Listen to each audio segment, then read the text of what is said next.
Jadi pembahasan kita pada hari ini adalah perang dagang antara Amerika dengan Cina. Jadi ini kelompok saya dari 8 anggota. Jadi pembahasan kita pada hari ini adalah indikator ekonomi antara Cina dan Amerika Serikat yang menyebabkan perang dagang di antara kedua negara tersebut.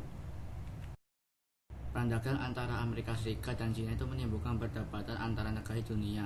Negara maju menganggap bahwa Cina telah menggantikan Amerika Serikat sebagai negara dengan kekuatan ekonomi terbesar di dunia, sedangkan negara berkembang menganggap bahwa Amerika Serikat sebagai kekuatan ekonomi di dunia.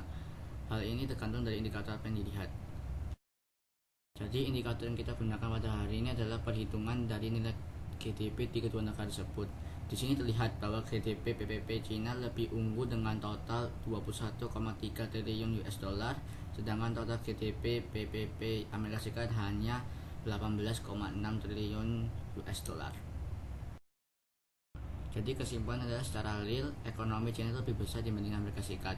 Cina memproduksi barang dan jasa lebih besar dari Amerika Serikat. Selama ini ekonomi Amerika Serikat dianggap lebih besar dari Cina hanya karena tingkat harga-harga barang dan jasa lebih tinggi dari Amerika Serikat. Dalam hal ini dapat disimpulkan bahwa Amerika Serikat takut dikalahkan oleh Cina. Amerika Serikat berusaha mengembangkan perekonomiannya dan mengurangi defisit negara. Amerika Serikat menuntut Cina melakukan praktik perdagangan yang tidak adil seperti melakukan pencurian kekayaan intelektual.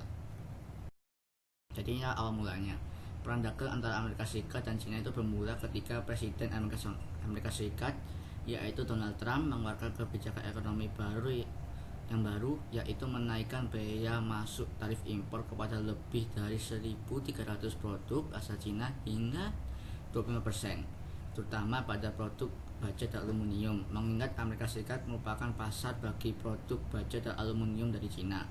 Selain itu, kebijakan ini juga sebagai upaya balas dendam Amerika Serikat yang menuding Cina telah melakukan pelanggaran hak atas kekayaan intelektual milik Cina. Maksud saya adalah perusahaan Amerika Serikat yang berekspansi di Cina. Cina yang hanya tinggal diam dengan kebijakan ekonomi yang dikeluarkan oleh Amerika Serikat. Cina membalas dengan mengeluarkan kebijakan yang sama, yaitu menaikkan biaya masuk tarif impor atas kurang lebih 106 produk dari Amerika Serikat antara 15-25%, terutama pada produk kedelai, minuman, anggur, dan buah. Karena bagi Amerika Serikat, Cina merupakan pasar terbesar sehingga Amerika Serikat menjadi negara pemasok terbesar untuk produk-produk tersebut di Cina. Itulah penyebab memanasnya perang dagang antara Cina dan Amerika Serikat.